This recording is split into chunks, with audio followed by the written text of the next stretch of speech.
Okay.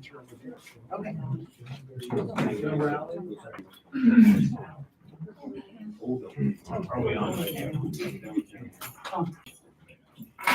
All right, everybody, I have 7 p.m. Welcome to the May Arlington Board of Education regular board meeting. Tonight's meeting is being held in compliance with the Nebraska Open Meetings Act, a copy of which is posted over there on the side of the room.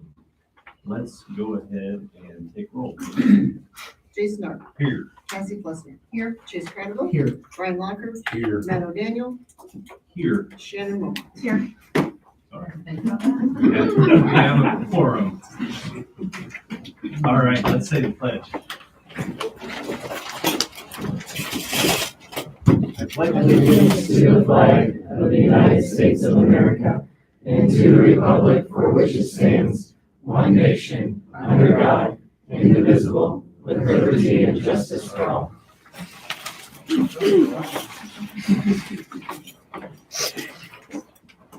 Okay, the first item is always on the agenda this evening is the approval of our meeting agenda tonight. Do I have a motion? I make a motion to approve the meeting agenda as presented. One second. Thank you, Chase and Shannon. It's been moved and seconded. Is there any more discussion? Seeing none, let's vote, please.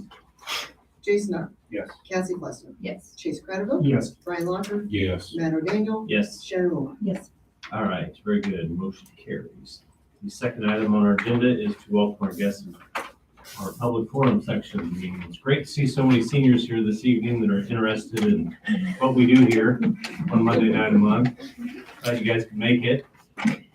Appreciate that. Is there anybody that would like to speak to the board? There's a sign-in sheet up there if you'd sign in if you haven't done so already. Nobody else?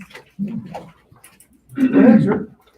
I'll try to make this quick, especially out of respect for the students. Usually I take a couple hours to do this. To make it a little easier. It's the board thing that. Just want to reiterate the importance of watching the legislature really, really closely. The good news is they're actually getting something done. Budget bill and most of the educational stuff is in the first round, with 2 more rounds to go, and then the governor. A year ago, I would have said past first round, and it's kind of a little bit of a ski slope until the end, and now that's guaranteed this year. So I would continue to ask the board members individually to watch very carefully what comes out of the legislature in the next 4 weeks or so. Last day of session is June 9th. I believe you meet on, if my math is correct, maybe the 12th or so. And I think you'll have a better idea before that. Usually they take 4 or 5 days off to let the governor decide if they're going to do anything, and then the night is the last of that. But if you apply that to the schedule that you know well, you have 45, 60 days or so, maybe 60 days, so maybe a little bit more in there before you have to decide on budget. A couple weeks after that, you're getting everyone's getting back in the building. And then at some point, you're going to have to account for all of that through the pink postcard thing. I called Senator Hansen's office this afternoon to get some clarity on that, because some of the spending bills change a little bit what and when you have to report, and some of the limits that the pink postcard spoke to. Didn't hear back yet. I had gone before 30, but didn't really expect to hear that.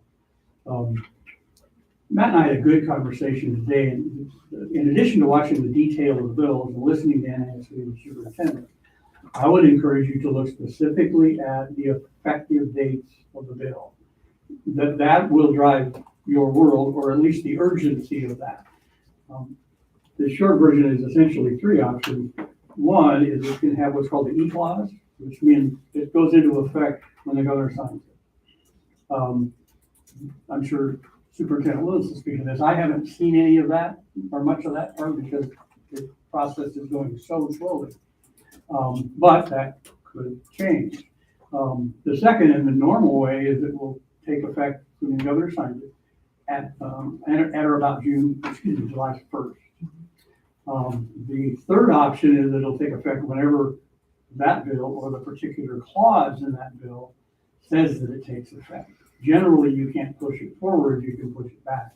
It may say this happens in 2024, this provides, typically that's done with rolling budget stuff. But again, if you go back to your calendar, you're gonna have a pretty short window to try to make these decisions. I remain at your service and will help with anything I can. I would kind of repeat my encouragement that I did at the last board meeting again from that this afternoon, to consider having some kind of a, Matt recommended a workshop or something that allows you without a motion to just freely talk about, okay, this is what we actually have, and what are we gonna do in the next 6 weeks to try to make it better. So again, I remain at your service and I'll be happy to answer any questions. Very quickly, on a separate note, I noticed that Dr. Lewis had the concealed carry stuff that's coming out of the legislature, and I didn't get a chance to actually look to that, to a bill, that bill. So I'm speaking in very broad sense. This has been an important issue for me. The issue came up in the legislature when I was on the NASB Legislative Committee, 2015, give or take. The short version is it would have allowed an employee of the district to carry inside the building. That was the one in 2015. Oh, okay. Yeah, not this one. Scare me. Not this one. And again, I'm way off on the end of my skis because I don't know what you're talking about. And that bill, I remember in the legislative committee, it kind of came around and I had an LPS and an LPS board member sitting next to me. Bill came around for discussion and they were that, and that's the most ridiculous thing I've ever heard in my life. And I tried to make the case to the committee is that in OPS and LPS probably doesn't. Frankly, if I was on the board and it came to Arlington, I don't know that I could vote for that. I have family in the little town of Chambers, Nebraska. And on a good day, they're 25, 30 minutes away from law enforcement. Saturday, we saw what could happen in 4 minutes, which, by the way, was 7 blocks from my son's house. And you can imagine, I know from my experience in another world, how quickly that can go south. So as those bills come, and as they relate to education, I would challenge you to really think openly about whether that's good for Arlington or not. Again, if that particular bill came to Arlington when I was on the board, I wouldn't have supported it in our district to the extent. But that doesn't apply to you. I'm done. Questions? Appreciate you coming, Mike. Thank you, sir. You made it just under 5 Somebody's gonna minutes. hear that. Yeah, I was Was it so under wanting 5 to minutes? cut you Yeah, off. right at, right at 5. Got a little timer in my Right.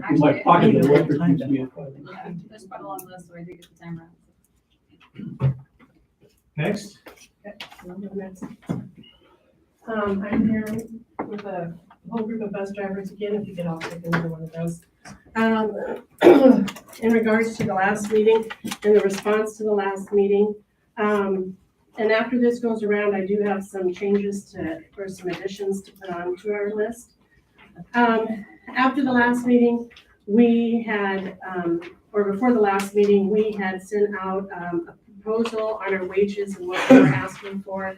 And that our route pay, we have no problems with, no arguments about. We know we sit really good with that. We are still in disagreement with the wages for our activities. And also now that we know how a school board meeting works, the other drivers had some things that they wanted to add, and that's why we're here.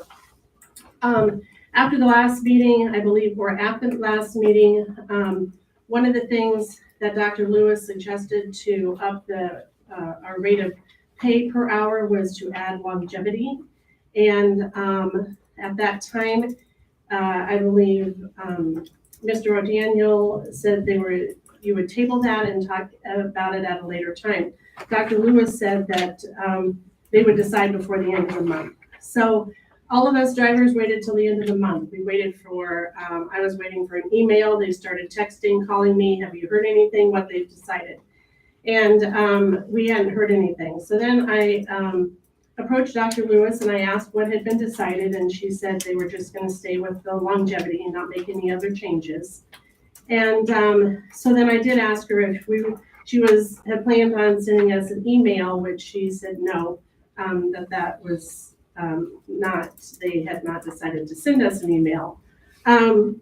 Beforehand, before we had gotten any answer, Warren had spoke with Dr. Lewis and asked, what about Warren and I, just us two sitting down with the negotiating committee and being able to talk about this. And she implied that that might be a good idea, and maybe if it didn't come out the way we wanted, she would approach the negotiating committee. And so then when I asked her about what they had decided, and she said just the longevity, I again asked if Warren and I could meet with the negotiating committee, and I was told that, no, she didn't, that wasn't going to work. If the negotiating committee met with the bus drivers separately, they would have to meet with the custodians separately, the kitchen help, and some of the teachers separately also. And they were not, they did not intend to do that. So, so here we are again, and the other drivers have things and comments that they would like to say. And I do have two things. If in the future, anything is not decided at the meeting or at the board meeting, if we could just receive an email with a heads up on what was decided for us drivers. And then the other thing is, I forgot what the other thing was. Oh, if that's not what the negotiating committee does, if they don't want to meet with us employees, then I haven't found anywhere, but I would like to know what the job description of the negotiating committee is, just so we know in advance and for future reference.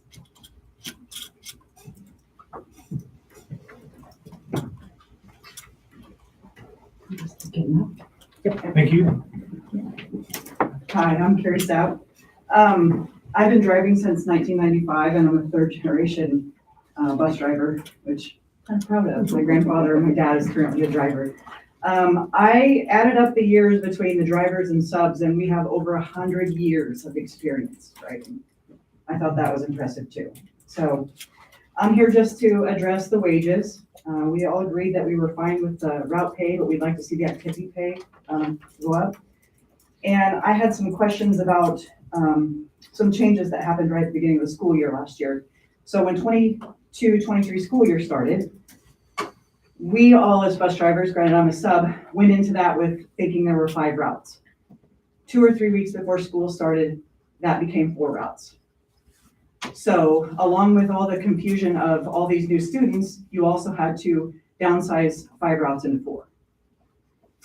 So I know there was a lot of stress. I heard it from a lot of the other in scrambling around. I just want to know that 5th bus driver was allotted in the budget. The funds were allotted for that driver. I'm just curious why those funds didn't get rolled over into the other drivers. And the reason I ask that is because their routes became longer. They had more children on their route.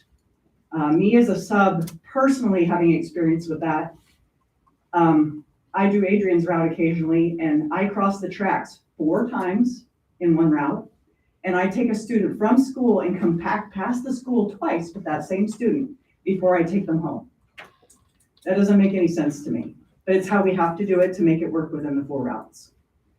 In the past, I've been at this long enough that you try to eliminate your crossings as much as possible because of safety factors, and you try to keep your kids, you didn't want them on there over an hour. Get them off as quickly as you can. That's the safety. The longevity pay. We didn't talk a lot about that. I wasn't really involved in a lot. I felt like that was a way to, hey, we'll give you a little bit more if you've been here 5 years or 10 years. What about somebody that's been here 24 or 28? And if I don't do an activity, I don't get longevity pay. So I feel like longevity pay should be across the board for all the drivers. And lastly, I've just kept my CDL up all these years because I wanted to help out. I enjoy driving the bus. I have another full-time job. My intention was to always keep it up, and eventually when my business is over and my career in grooming's over, I'll retire driving bus. So I just want you guys to look at these numbers. We're below the average, and we need to take that jump. Okay? Thank you. I'm gonna get it one more time. Now that everybody has the papers, I have some, additions that I want to add in there to make a little bit different correction on the mid-level of wages. Arlington's I did not have on there, and, what you had said for next year would be $17 an hour. And I did not add Louisville. I contacted them today, and, that is $16.70 per hour. So I believe all of these schools are everyone in our conference that has been contacted. And with adding those two, with Arlington and Louisville, I came out with $19.64 as mid-range.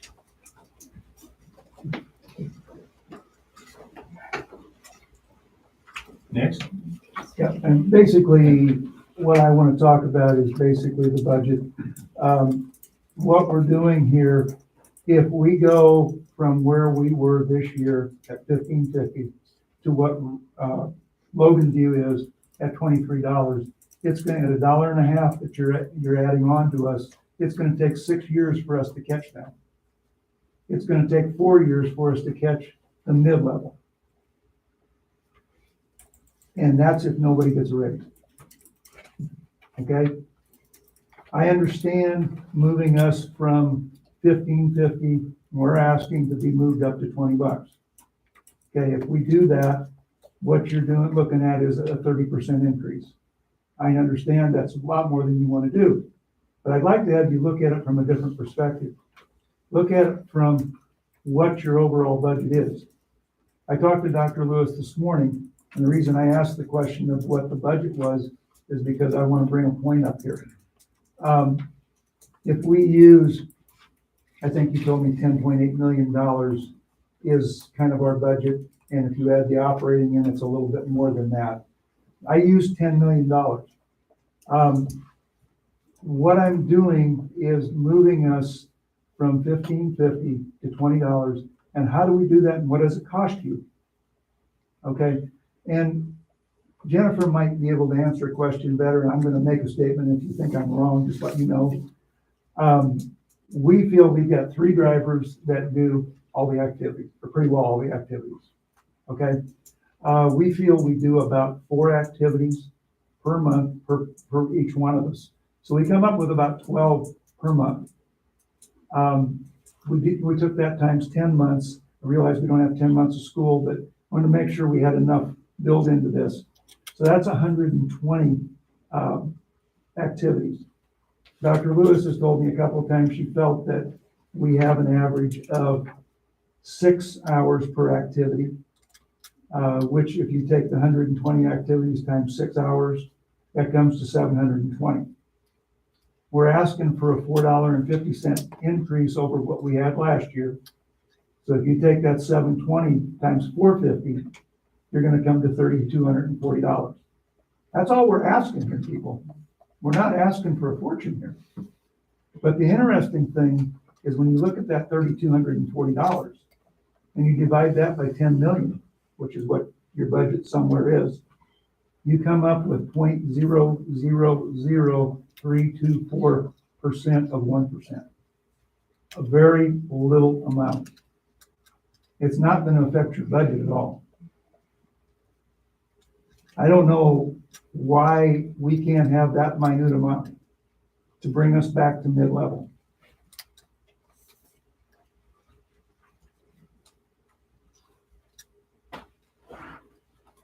That's really what I have to say. Okay, thank you.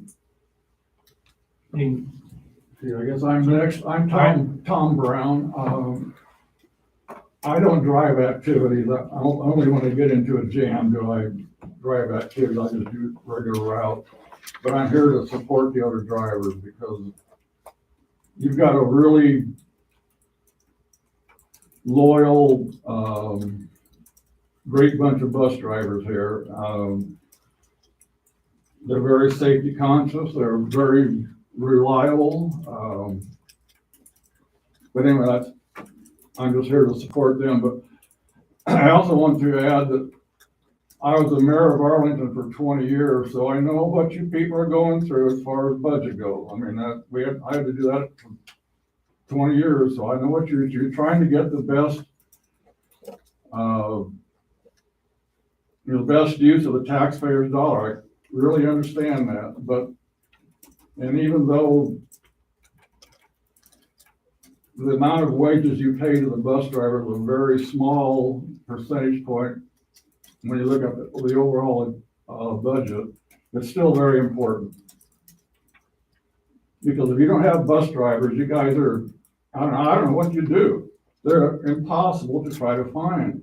And I'm sure you're aware of it. I know Jen is, so. I also wanted to add that I got a little different perspective at this because my brother and I run a trucking company out of the current bus barn. We sold the bus barn to the school back in 2018, wasn't it? I think so. Yeah. Right. And we run a business out there for 45 or more than 45 years. But anyway, we built that back in 74, 75.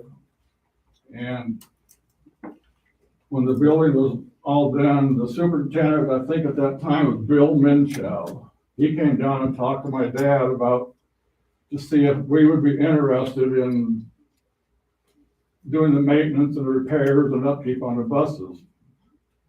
And we decided to always say, well, yeah, we'll give it a try and see what happens. Well, we were still doing it in 2018. Yeah. And during that time, the buses were all parked down there all the time. And year round, they were parked down at our lot on the west side of the building. So I got to know, the drivers pretty well. I mean, I got to meet all of them, met them pretty, I got to know them pretty well. And over that span of 40 some years, I can only come up with about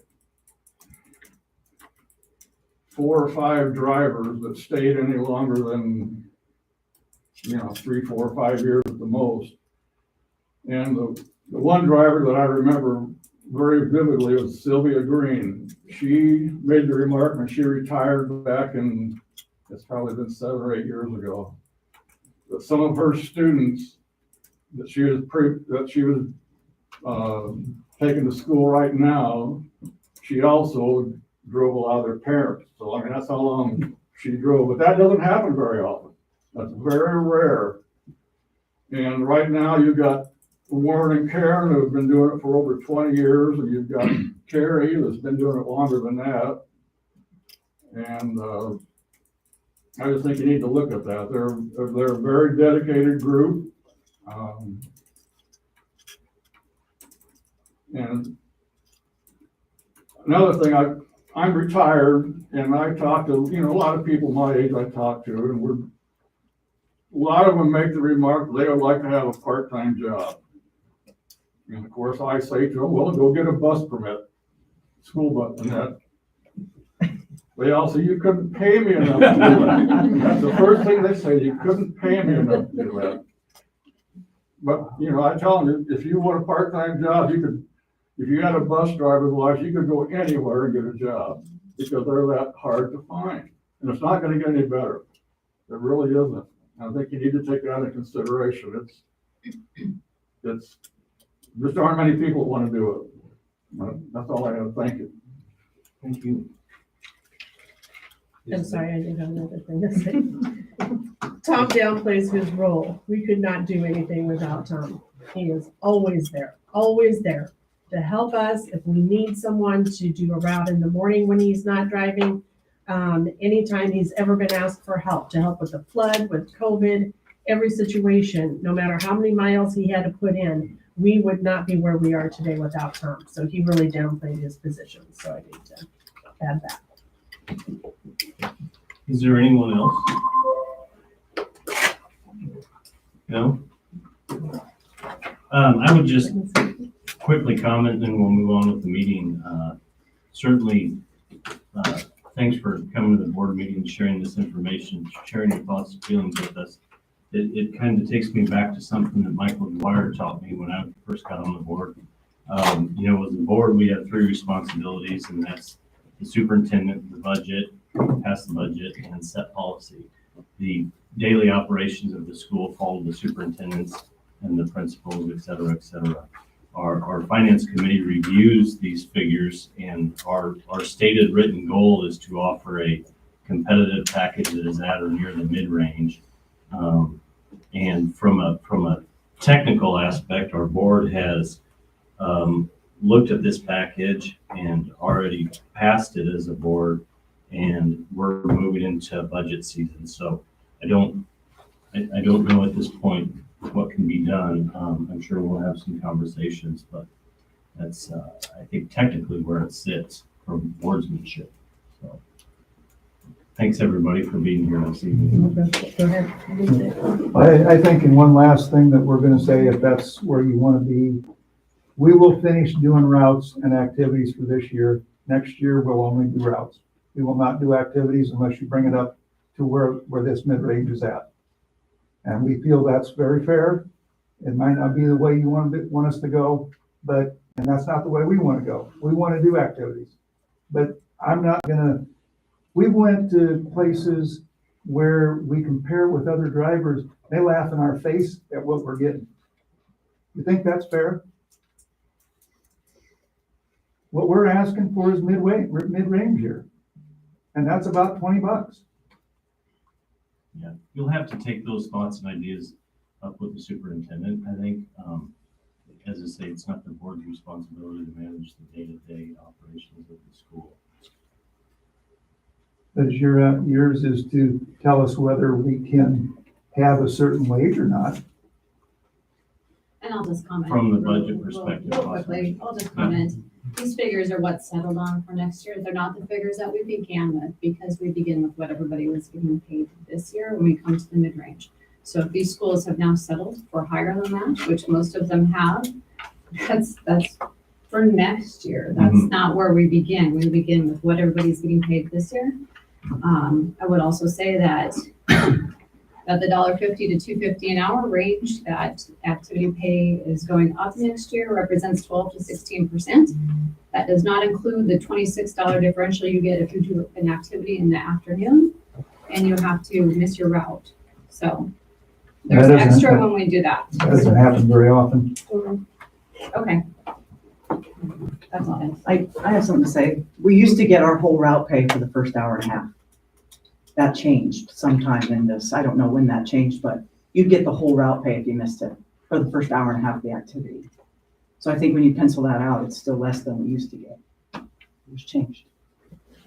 Fair enough. Thank you.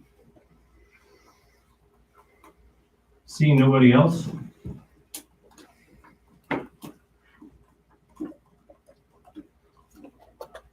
Let's move on to the consent agenda. The next item on the agenda is item 3.1, the minutes of the previous board meeting, the financial reports, and personnel. Dr. Lewis, is there anything that you want to pull out of there for more discussion? Sure, we can definitely talk about why we paid $8,000 to Delta Airlines. That is for FBLA. Yes. When students qualify for national competition, the funds for the travel and transportation come from the general fund. So that's why you see that on there.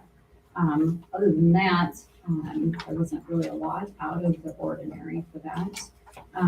Our deposit from taxes from Washington County was a little bit better than we expected. Typically, it's okay for the month of April. We expect a lot in May, so we got a little bit more than we expected as far as April goes. You see some of the curriculum that was approved in like previous months. For example, the Cengage Learning, that was some for next year's approved curriculum and things like that, and some other things as well.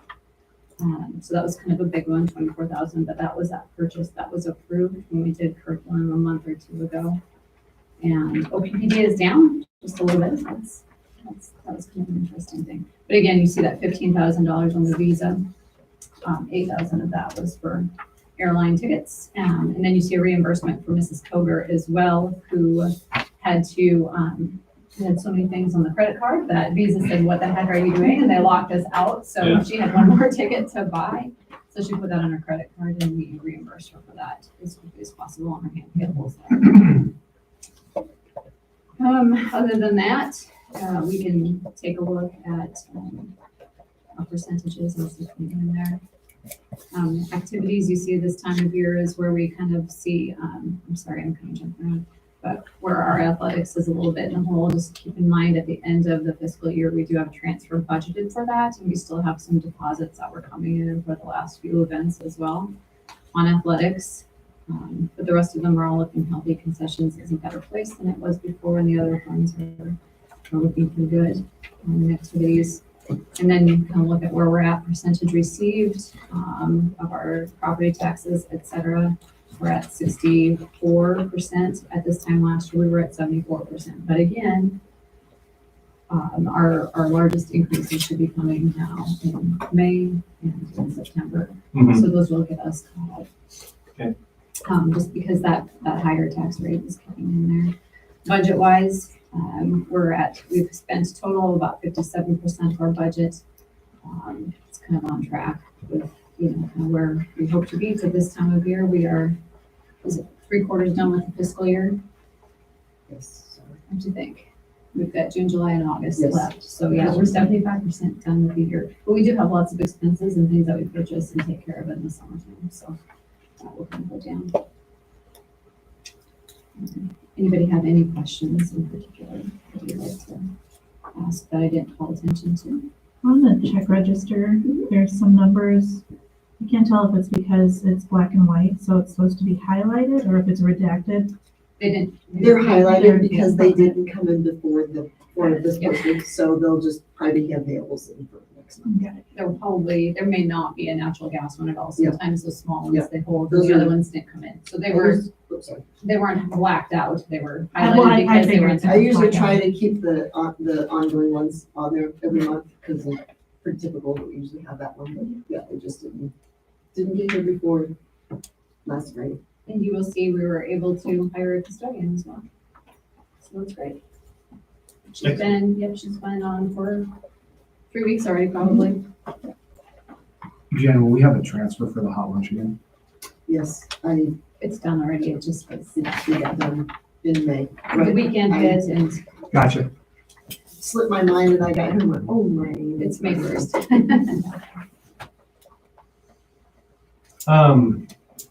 Okay, I'll make a motion to approve the consent agenda as presented. I'll second It's been moved and seconded. Is there any more discussion? Seeing none, let's vote. Cassie Fussner, Yes. Chase it. Craddock, Yes. Brian Laundrie, Yes. Matt O'Daniel, Yes. Shannon Wilmot, Yes. Jason. Yes. All right, very good. Motion carries. That brings us to our curriculum reports, which we have none for the next 3 months. Right. Yeah, May, June, July, August. Maybe August too. Yeah. So principals reports, I know the principals had asked that they could leave. They have sports activities and stuff, so guys, go ahead and roll through those and stay if you'd like or leave. Yeah, All right, I went Mrs. first. Morgan, Yes, thank you. Tender Honor Band happened. We had 43 fifth and sixth graders participate this year. Last year we had 28, so big jump, big jump. There were like 500 people or kids total in that Tender Honor Band. So a lot of people in a gym that was very hot. It was a good performance though. Field trips, I won't walk you through all of them, but there's lots coming up. So there's all of our field trips. Always for Kids pays for those. And that's the fundraiser we do every other year at the elementary, and that funds that. This year we had the opportunity through a grant to have first grade do some swimming lessons. So they'll be doing 4 1-hour-long swimming lessons. They do a half-hour in the pool and then a half-hour pool safety. So they'll do that the next couple weeks on Tuesdays and Thursdays. And then Teacher Appreciation Week, elementary celebrated it last week. Technical week is this week, so we're celebrating teachers really every day. And so their PTO did an amazing job. And then the last thing I have on there is Bennington Schools with some awesome totals of money saved, and sixth graders getting about $7,600 back at graduation in a couple weeks here. There's Fane's picture.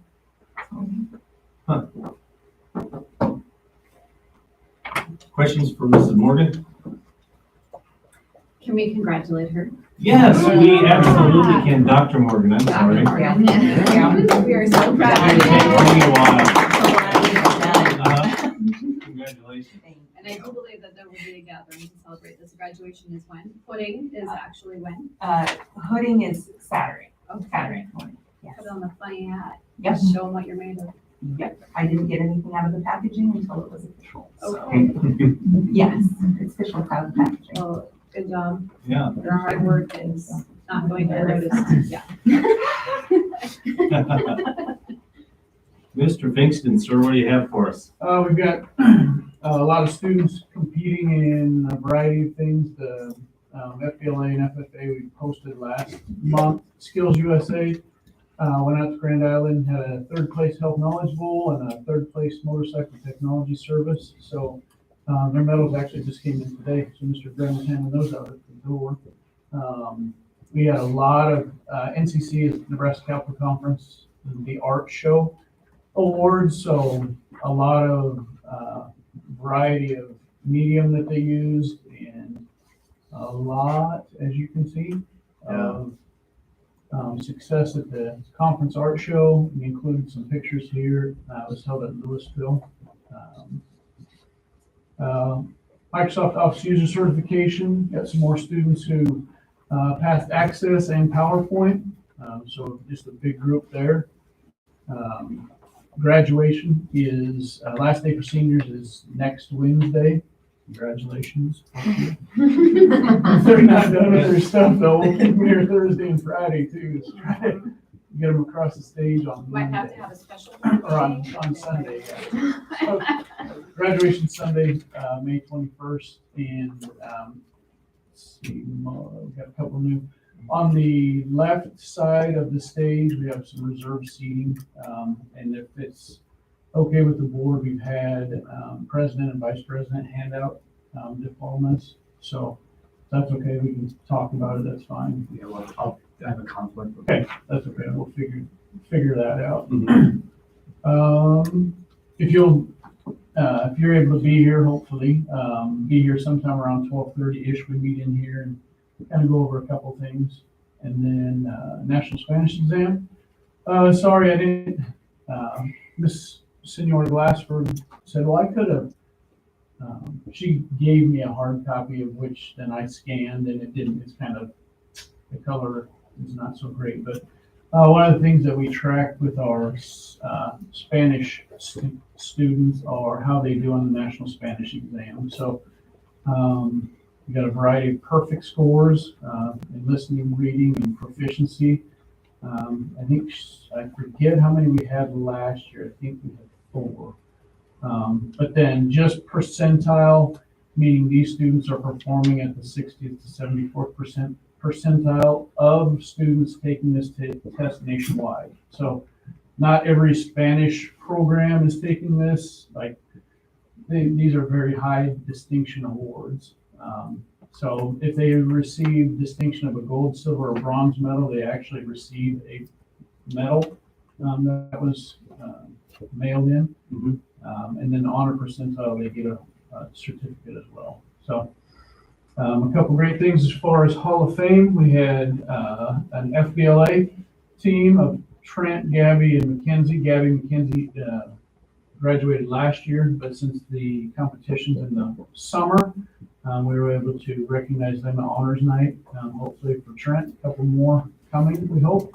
And then Milena, because of her efforts in vocal music, 2-time All-State recognition. So a couple Hall of Fame plaques we gotta get up there, and then middle school honors day will be Monday, then Monday after graduation. For we just keep the stage set up and recognize them.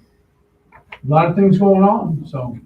Mr. Kingston, Yes. on Trent Coder, Gabrielle, and Yep. Mackenzie, that was the presentation we heard a year ago, wasn't it, to the Yes. board? Okay. Yep. So when you see the $8,000 in plane tickets, there's some of the rewards from it, but you know, Yeah. they do. They put in so much time, just like all of our students do with their extracurriculars, whether it be activities or athletics. So we want to recognize them for some great work. Good stuff. Any questions from Mr. Finkston? No? Thank you. Mr. Shada? Yeah, good evening. Just wanted to highlight, last time we had the Booster Club Athletic Banquet and some of these things each year. This time of year, we like to highlight those as well for you. So, similar to as Mr. Faison said, the 4x8 boys relay, as you see there, Colby Greefy graduated last year. But Nolan, Kevin, and Dallin are still students here. And so they medaled the 8th place last year for the state track and class B. So we inducted them and their plaque, and the FBLA one is now up as well. So we got those guys and the guys up there. The girls 4x4 from last year as well. Kaylin Googles, Chase Anderson, Killian Green, and Haley O'Daniel. And so their plaque is up as well, and so we inducted them officially in last night. So it's kind of a fun thing. Unfortunately, some are, I guess it's us older folks like to have them come back. They just weren't able to. A lot of them were finishing up classes for the semester for college kids. So excited to do that. And then we inducted Killian Green. There's quite a few accomplishments there. So if you want to read through those, pretty neat and what she's able to do athletically and also academically as well. This year we had the chance to host a lot of events at the end of the spring here. I guess I forgot to I blocked it out of mine, but we hosted the conference track meet on the 29th of April, and then our 2 usual meets last week. Also give a congratulations to the baseball team, was the district runner-up and out in Central City. So congratulations to those guys and their efforts, and Mr. Stender and Mr. Spitzer's track team as well. They're at districts tomorrow in Elkhorn, the track team is, so at 10:30. And then boys golf is the following week at the 15th at Oakland. So we're at that time of year we hope that hard work turns into some rewards. Still a lot going on.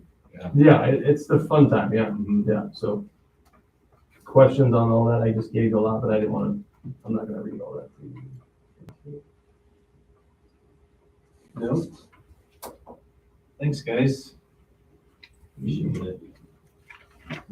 get baseball games down there or soccer? Baseball. Yeah. Baseball. Beautiful night. Thank you. Thanks for the pass. Yeah. Thank you, got it. yes, thank you. Is it on?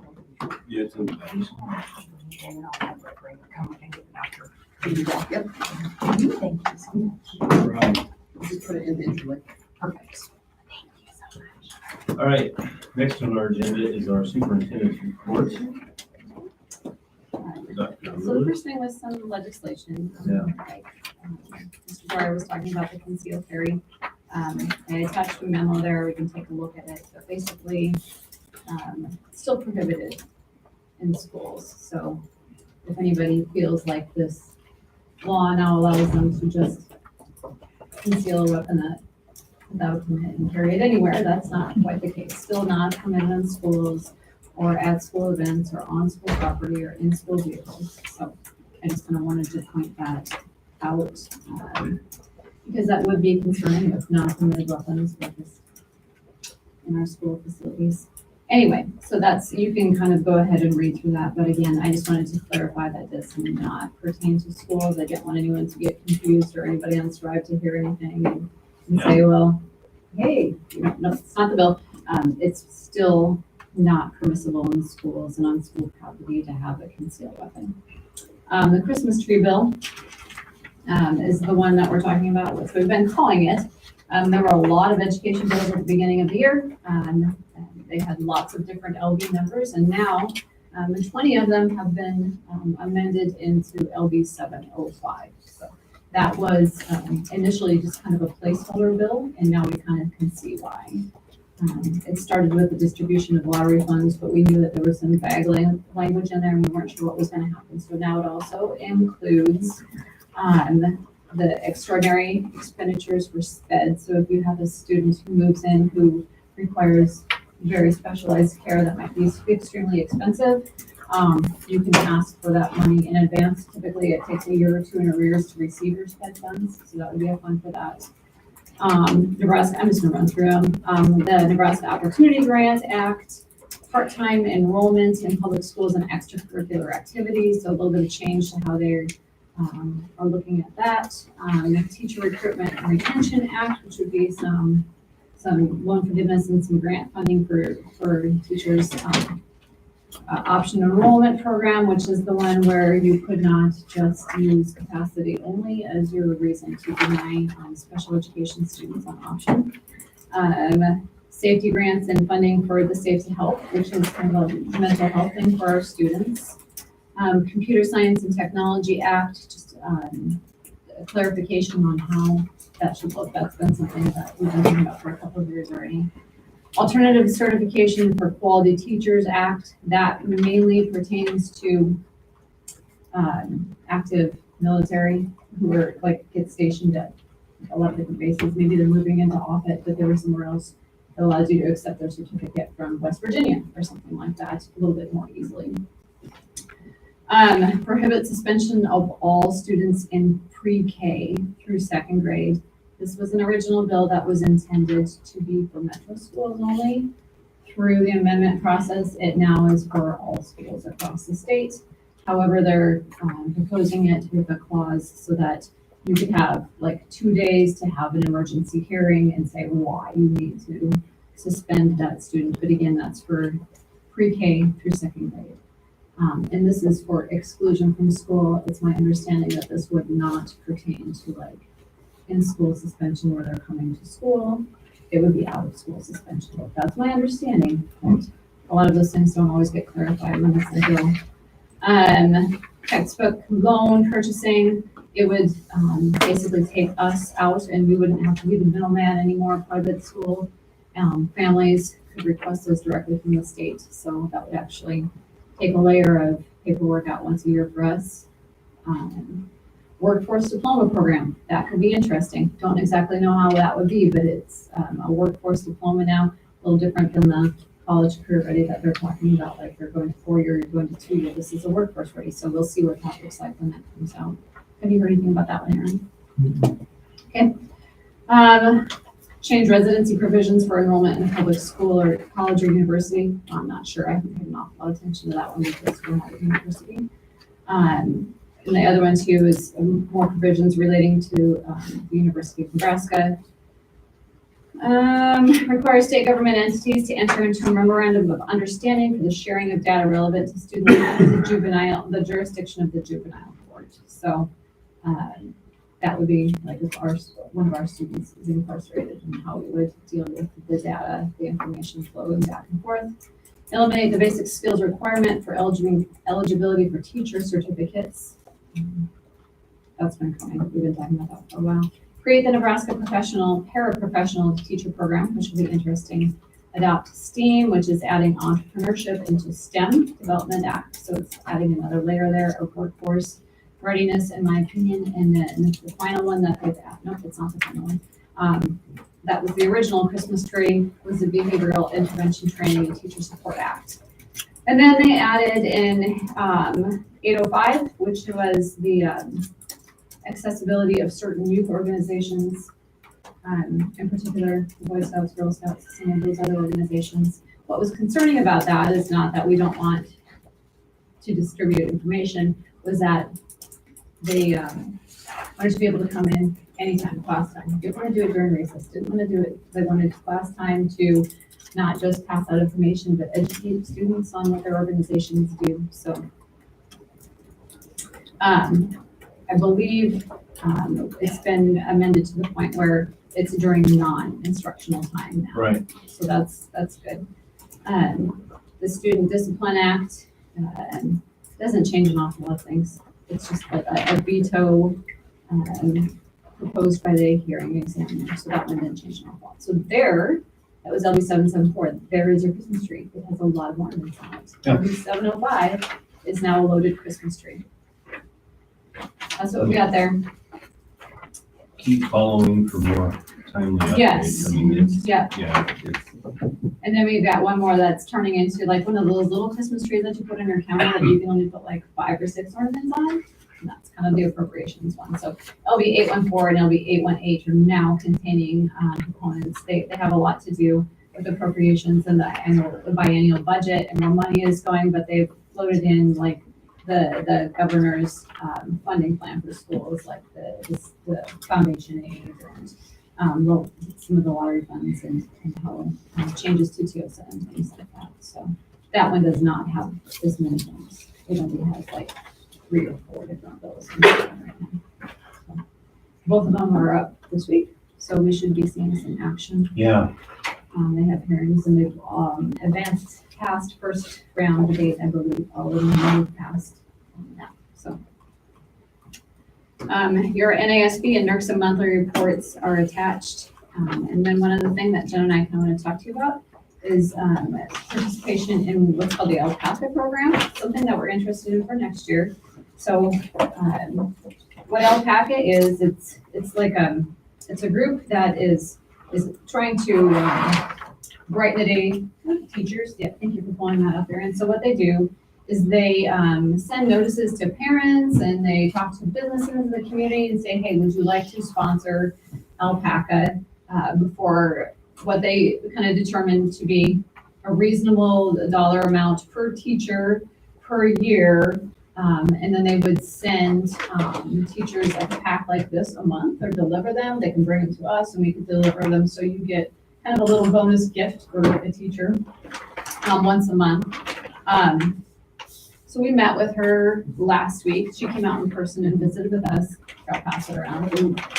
Yeah, please She do. said they survey the teachers in our school and ask them the things that they need, that they are purchasing with their own funds that they would like. And so this would be a way for the parents and businesses of Arlington or surrounding to help purchase And so these things. So families can contribute like a lump sum, or they can say, yeah, I'll send you $10 a month, or something like that, or $5 a month, whatever they would like to. So they put a dollar amount on there for ours, and you see that at the bottom of that is $16,250 for the entire year for 65 teachers to get a pack once a month.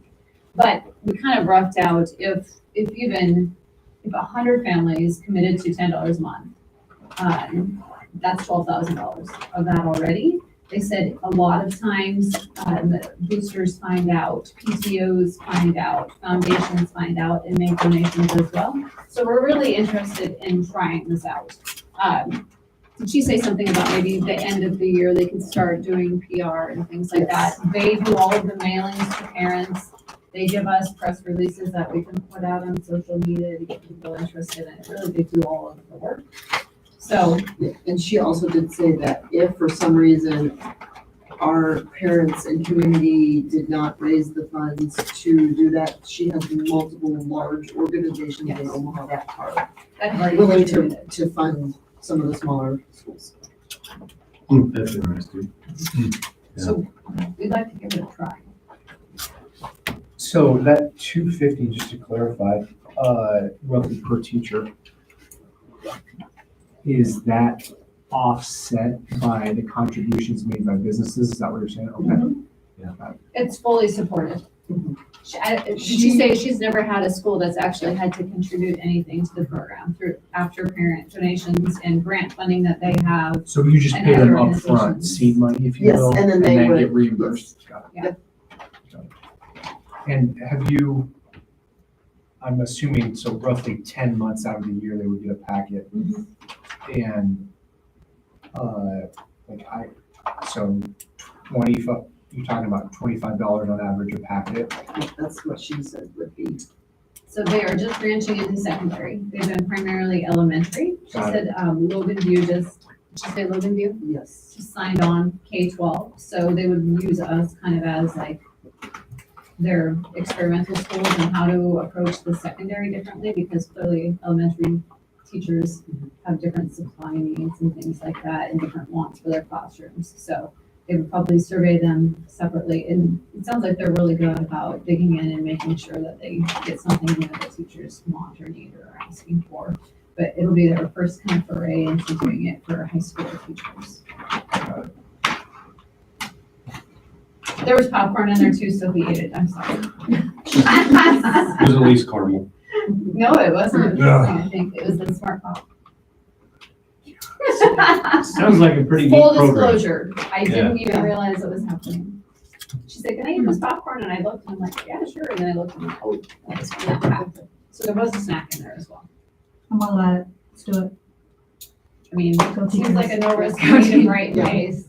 Yeah, she said it's just, we can She set made it it up sound to be great. whenever, and there's a lot of Omaha schools that are currently. Is there a Elementary, she contract said. in it? I think there's an agreement saying that, yes, we are We're on board, agreeing yeah. that we're on. So it board gives with them permission to start talking to our parents. Yes, Oh, and, and get the funding. For the year. Yeah. Yeah, So every year it would be a new agreement with Yes. this company. yes, right. I'm good with it. And it sounds like it's like, It's kind of booming. you would send an email out to all of your parents in the school, and then they just go online and use our site to make their Make their donations. donations, And yeah. she said that they do all of the legwork, even with the businesses, like, they will come out here and talk to people. Well, what I think, Sorry. I was just gonna say, what I think I'm hearing here is that we should continue to pursue it. It's not really a budget item, so I don't know if it needs more action. Yeah, that was Unless my there's an thought too. actual We're not, contract yeah, or we're not, something. we are not committing the school to pay them $16,000. Right. I just want to make sure. Is there a, like approval process of what, like, does the school look at, because they're obviously sending it out kind of on behalf of the school in a way? Is the school going to be checking to see what they're sending parents? I think they will tell us what's going to be. So we're gonna have like approval of whatever. The school will have approval before things go out to I believe the principals families. will know. Well, the content, like the marketing materials, Yeah, we'll see it all. Yeah, okay. We'll see Okay. it all. we have access to that We can see it already. dashboard or Yeah. whatever it is, Okay. so, yeah. As long as we know what we're sending people. I have a question. What happens if we hit the mother load of, somebody donates $100,000? The difference. What's then we get Rolexes on that? Cool. I I don't mean, know. I that's a forgot. serious Yeah, but what question, I'm happens not with the joking, Where but does the money go? like their baseline They is might hold it over. $68,000. They What might hold happens if they yeah. get Yeah. a $50,000 donation? We can ask that. Yeah. They may hold it over. Like, or do they get the money? Or, like, She that's- made it sound like she did mention, like, if we did get excess, that they roll it over then to the next year for our school, but I mean, if we got like a major excess, I don't know. And I don't know if that would happen, I'm just, Yeah. what It's does a happen? valid question. Yeah. Because you might get Because people- it plays into what's in it for them. Yeah, Well- you want a donor to know that the funds are going to the Correct. program and not to the organization. Correct. She did mention that when we were talking, because she said if you do happen to get like $25,000, then the extra, whatever, Yeah. 15 rolls over, 10 rolls over into the next year, and so you just keep Yeah. rolling it. Sorry, no Rolex for you. I wouldn't want to do it. I guess my point is that I don't want to lie to somebody who is donating Yeah. money. Yeah. Because they're donating it, they're feeling like that's all going to the teachers. Classrooms. And then if it's not, then Yeah. I don't feel like it. Yes. So that's I'll our double check question. it, but I'm pretty confident that she made it sound like it would all stay with our school. Yeah, I can clarify that. Yeah. All right. Okay, thank you. That brings us into our committee reports. And building and grounds minutes until last. No, Okay. we had thought about it and I pushed that back. So I'm waiting for a couple of things to roll in yet and Okay. we weren't ready to meet yet. The finance committee met last week and went through the instructional budgets. That's actually an action item later on, so I'll save the report till then. Professional development sharing, we have Chase and, did you get Chase and I signed up? That's in June, isn't it? In June, Yeah, I think. for us, yeah. Mhm. I'll send out the information about that, but that is a leadership team workshop. It's a new thing at ASB. And so it's for your superintendent, your president, and your vice president to kind of work on leadership strategies. So we'll see what that's about. And then Jen and I were at the NASBO conference, and it's the last board meeting too.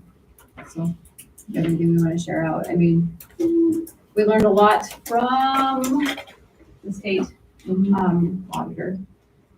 That one. Yes, I'm trying to think. It was all just kind of updates about Insurance, insurance, the new finances. Cobra, yeah. Yep. Yeah, so, I mean, we went to a lot of sessions, for a lot of things. It's Yeah. one of those where you we go to so many things. I have slides on my phone. I took pictures of all the slides that I needed to. Okay, and, St. Paul's Day is on. And I just find a want, date. yeah, we just need to find a date. I already met with, Mr. Dunplow to go over some, things that we needed to do by like May 5th or something like that, that I had to submit to the state. So he and I sat down and we talked about, like the title funds, Title 2A funds that the school, that St. Paul's hasn't spent yet and how to do that. And a few odds and ends, but then we sit down and we have a non-public consultation, but we go through a lot of things. So I just want to clarify who the committee is on that. I know Chase, is it still you? Is it you and Brian now? Yeah. Okay. Yeah. So I will send an email out to the two of you and Pat and see when we can schedule that this summer, because that's one that has to be advertised. Sounds good. So I'll get that out. Once we get a date set, I'll have to get that in the paper, local W. Okay. And I think, and he'll bring a representative from the board at St. Paul's as well. All right. Okay. We have no unfinished business, so that brings us into our new business. We have 3 items here. First is item 9.1. Discuss, consider policy 6930 and appendices. Dr. Lewis, do you want to? Yeah, this is just becoming a more common thing to hear about, and it's kind of one of those preventative things. It's about like having an EpiPen. Hopefully you don't need it as frequently as you use it. I mean, you don't want to have to use an EpiPen. You don't want to have to do any of these things, but it just provides guidance if you have naloxone or Narcan, which is I think the prescription name. This is to counteract an opioid drug overdose. If that would happen in your school, we would want this policy to guide us. Like I said, similar to your anaphylaxis with your EpiPens and things like that. So this would be a policy. We do have this accessible to us already through our SRO. This would also make it accessible for our school nurse to have it in case for some reason we had an incident and our resource officer was not available at the time.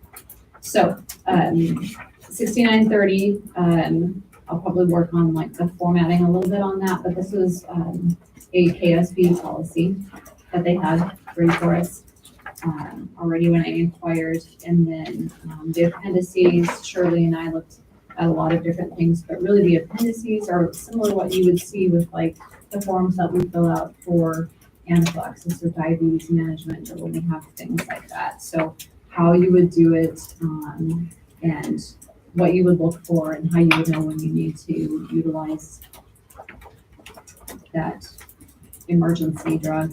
And then like the forms that we would fill out if you had to. Right. Okay, so it's a brand new policy. We'll take a look at it again before we can fully approve it next month. And anybody have any questions on that this evening? So this isn't a statute one, this is just It's not, something no, it's not a statute one. It's just something Shirley and I have been talking about with resource and in school safety for probably better than a year now. So we talked about it often. I saw it advertised during the Super Bowl, which I thought was just a little odd. It was like, Narcan. it was a girl who was like, don't worry, I have Narcan in my purse. And I thought, message. Right. But Yeah. it's one of those, We hope we never need to use it's it. one of those Yeah. measures that if something happens, Mhm. at least you would have the availability.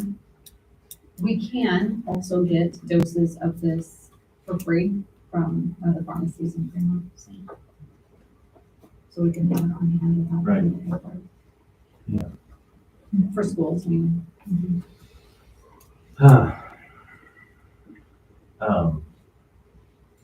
Something a little brighter, let's talk about our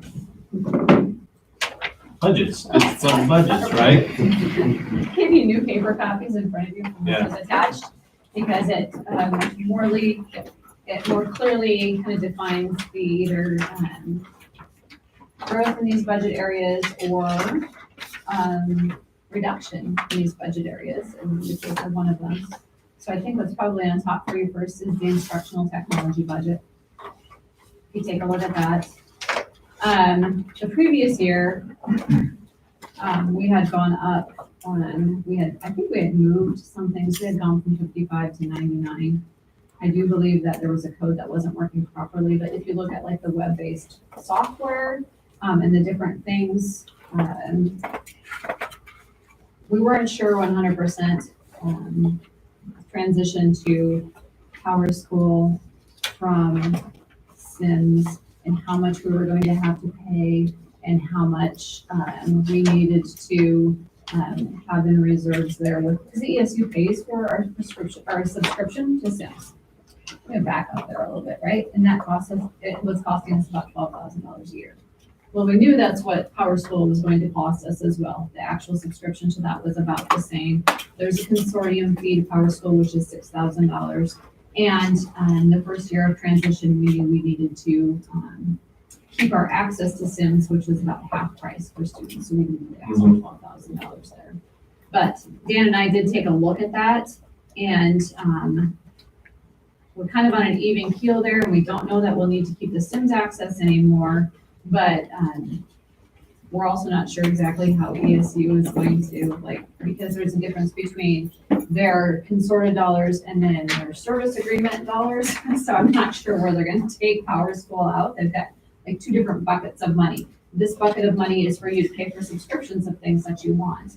And this bucket of money is to pay for things that are consorted with them, like e-finance and some of the other things that they automatically take care of for us, like our network accessibility and our offsite backups and things like that. So there's kind of two different pools of money. So just in case the one pool of money doesn't cover it and they move some other things because costs are going up, we wanted to keep those two $12,000 line items. We're actually a little over budget in one area there right now this year, but I do believe it's because we had to pay for, half a subscription to each student to access Sims for the first year as we transition to PowerSchool. Okay, so that was that $24,000 in the middle, and the pink column is the one that we're looking at for this coming year. Learning management, I'm sorry, then we go down to this supplies and tech-related software. Get that software. We're overspent. I do think we took some things out of Tasha's budget and pushed it into instruction technology. And I think I kind of missed the target on that last year. So we did go over a little bit. Then that 12,000 this year, so bumping that up to 18, but it's kind of offset off Tasha's there.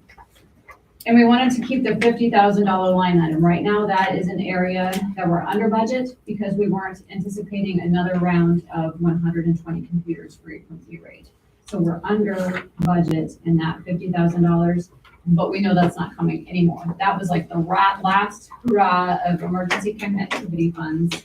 And we didn't think we were going to get any at all. So we wanted that $50,000 to budget for computers if we needed to buy them. So we haven't spent it, but we're going to have to spend it this next year. So Dan and I talked about it. Don't want to go up much more than we're already going up here, but he's a little concerned that maybe 50,000 won't be enough. So we'll play with that and we'll figure that one out. But I'm not going to budget more than 50 for it. And then the software as well. We're over budget on that this year. So and we're going to have to start paying for some things that we got for free this year. For subscribing, they let us use Duo for free. Duo. It was like a scanning system. I can't think of what it is. It's not. The Duo is what. Like a storage system. Yeah, it scans everything every night and it tells us when somebody is trying to access. At 3 a.m. they can tell you that a server was trying to, somebody was trying to get into a server at whatever morning time. I can't. Maybe Go Guardian or something like that. But anyway, they let us use that for free because they wanted to see how well it would work for a small school. So we know we're going to have to pay for that probably this next year. It worked great, by the way, but we know we're going to have to probably pay for that. And we are, we got 10 subscriptions to the multi-factor authentication for administrative. So the principals, the secretaries, things like that, we're going to have to cover those. The multi-factor authentication to log into our systems, log into the servers. We did move everyone, Dan said everybody moved to email. You're gonna have to do a multi-factor authentication for email once you log in.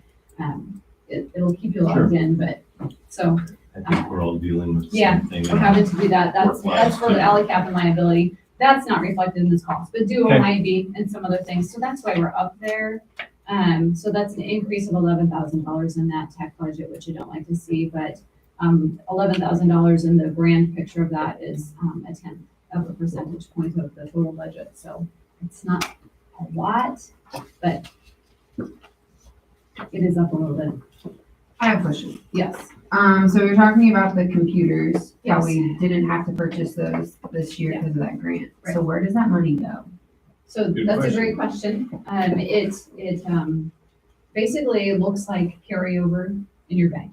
So it reduces, like, Our ask the following year. yeah, it Yeah. essentially reduces your ask the following year because you're carrying over more cash than you expected to carry over. And that becomes a resource. So like the higher your resources are, the less you have to ask for in taxes. Okay, so we still want to put it in our budget going forward because we know we're gonna have to Yes. purchase those computers, but we know that we have it in reserve.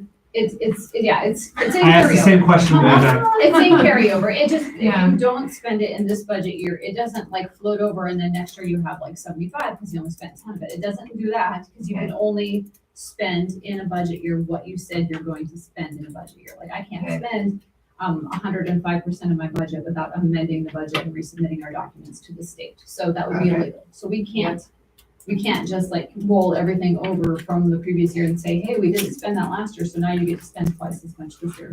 But it does roll over as cash carryover. And yes, that kind of looks like necessary cash reserve to a certain extent. That's a little bit different, but it's cash carryover. It's a resource and it reduces the amount that you would have to ask for in taxes. Okay. So it all comes in later. Yes. It all comes in when this big budget Yeah. gets done. We'll talk about what that carryover looks like in August. We'll have a budget workshop. Okay. The finance committee will start talking about it in June.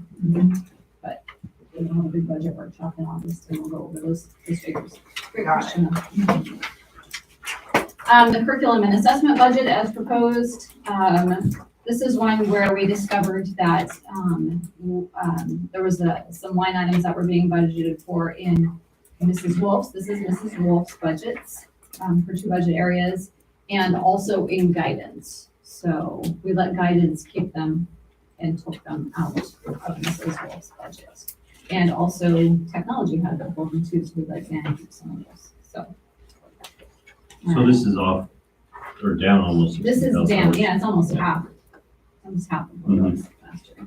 And that's right, tracking with what we're spending out of the budget this year. Yeah. We just ended up inadvertently getting budgeted in 2 places. Okay. So that's good news there. And then buildings and grounds. So this is not necessarily, like the buildings and grounds committee right now is working on projects for the summer and it's money that we budgeted for last year. This is going into next year's. We're starting to talk about things like what it's going to cost to resurface the gym floor. So that needs to be built into this. And the pickup that we have that right now is used for snow removal and for all of the running around and hauling the trailer and things like that all summer long when we're doing things around our facilities. That pickup is 1990 something. It has a lot of miles on it. It's been old reliable, but it's probably time to consider making a change there.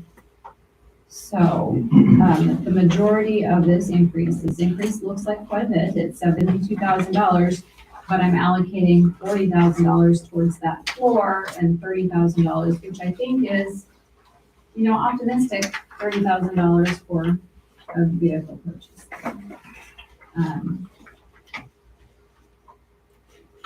The gym floor, I do want to talk about, we budgeted for it because it's going to come out of this.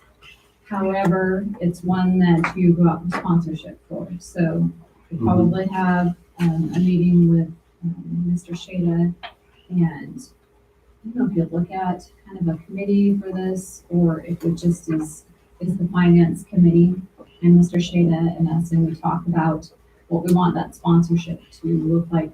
Last time it was $10,000, maybe over 10 years. Is that the amount that was to, you weren't here yet? It was before our time. All of our let- times. We shouldn't have let Mr. Shada leave. He might actually not remember either. I think so. So for the ones that are painted onto the floor, you know, it was Reed's Electric and it was Sid Dillon and it was like an anonymous one. American Broadband. American Broadband was the fourth. So there were 4 $10,000 sponsors. They had the option to pay for it all at once for the advertising, or they could pay it over a period of years. So that's not how you do that. So we have a floor fund in the activities fund, but we do have to budget for the actual work on the floor in the general fund. to kind of Because it's reflect money, that. yeah, because it's money that we Yeah. spend out of the budget. And I think that the anticipation is we can, find enough sponsorship dollars there to cover the cost. of Yes, that's the servicing hope. floor. You just might not recoup it in 1 year. Right. So, Yeah. Scattered out. yeah, I don't love that either, but What is travel for building operations? well, there's a travel category built into all of them, but like if Lawrence or the custodians, would attend, there's like a workshop that is held, and yeah, so it'd be for things like that, workshops, and if they would take their own vehicles to run and go get something, and they'd submit mileage, that type of thing.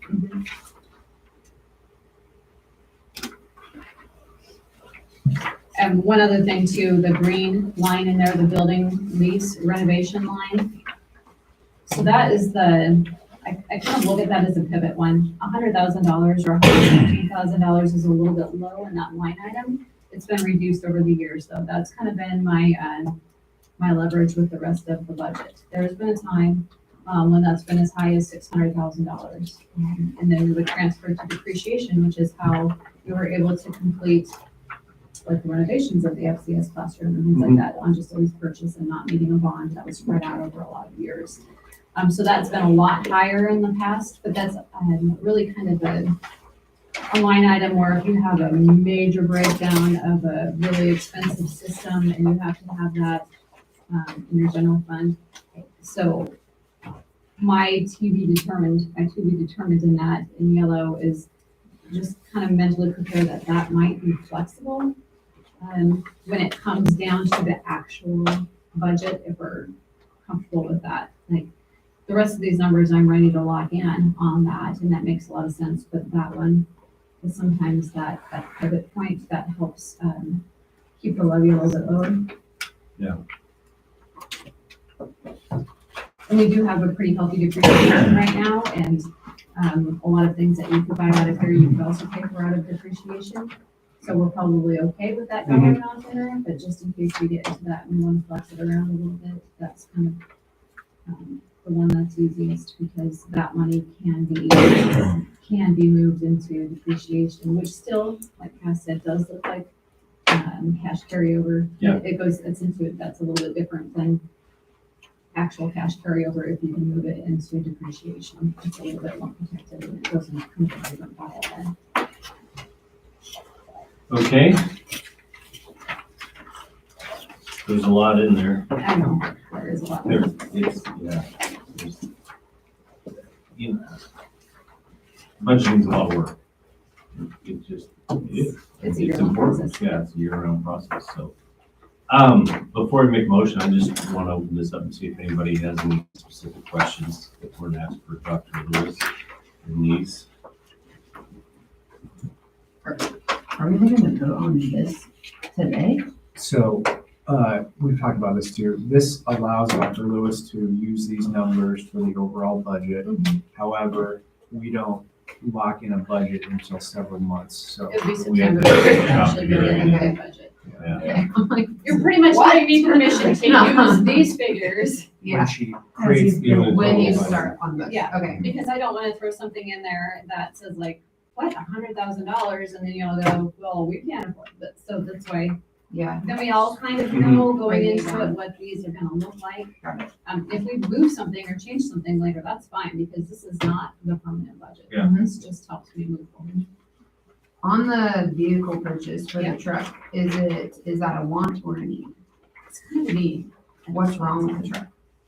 How many miles? I don't have warrants. Well, just because it has high miles doesn't mean there's something Right. wrong with it.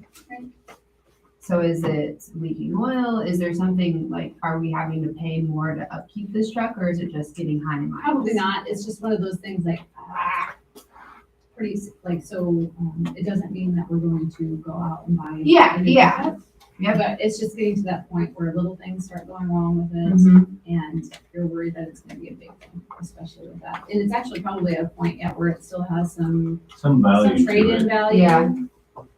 Yeah. So it's just that, it's to that point where things are, maybe little things are starting to come up and. Yeah, it's almost 30 years old, so. I hear what you're saying though, Cass. That, Yeah. yeah, you're absolutely right, yeah. It's worth something today if it, Mhm. locks up on us or starts knocking, you know? Yep. It's worth $500. Yeah. You know, I mean, it's worth what it weighs. Mhm. That happens, so. And hopefully we can sneak around out there and find something that's worth the money and a good value when that time comes. So. yeah. Okay, Yep. do we have a motion? I'll make a motion to approve district level budgets for curriculum, assessment, technology, and facilities maintenance as presented. Second. Okay, thank you, Chase and Jason. It's been moved and seconded. Is there any further discussion? Let's vote, please. Brian Locker, Yes. Matt O'Daniel, Yes. Shannon Wilmot, Yes. Jason Earl, Yes. Kathy Klessner, Yes. Chase Gradville. Yes. All right, very good, motion carries. And one of the best things that we do all year is item 9.3, which is discuss, consider, and take necessary action to approve diplomas for members of the class of 2023, completing all graduation requirements. You will have access to look at the list. We didn't put it out public yet, so access with a login. Okay, so that means the students on that list in front of you have the potential to complete all of the requirements. So, and if they continue on the right path and they do complete all of the requirements, am I stating that right? Then that will be. And we'll see him on Sunday, May 21st. Uh-huh. So that's why Aaron has not pulled up that list right now, because we do have some further things to think about, and I don't want to push that There's list some out requirements there. yet to be completed. Yeah, Yeah. there are, that's it. There There's always some are. requirements have to be completed yet, and I don't want that list to be public, and then somebody say, how come so-and-so and so-and-so did Mm-hmm. not walk, they got approved, where are they at? So, All right. Well, I would like to make a motion to approve Arlington High School diplomas for all students who have successfully completed all requirements. I'll second it. Thank you, Chase. Is there any more discussion? Let's vote, please. Shannon Wilmot, Yes. Jason Earl, Yes. Kathy Klessner, Yes. Chase Gradville, Yes. Brian Locker, Yes. Matt O'Daniel. Yes. All right, very good. Motion carries. That's what we're all about here. That's what we work towards. we had a question for Mr. Jason at the beginning of the meeting, which was diplomas and signing. Do you have them? Yep. Okay, I can hang around. Yep. All right, Let's go ahead and adjourn the meeting at 8:23. you guys have. Signature from a board member. Come on up, guys. Gals. Anybody? Students? Mine's-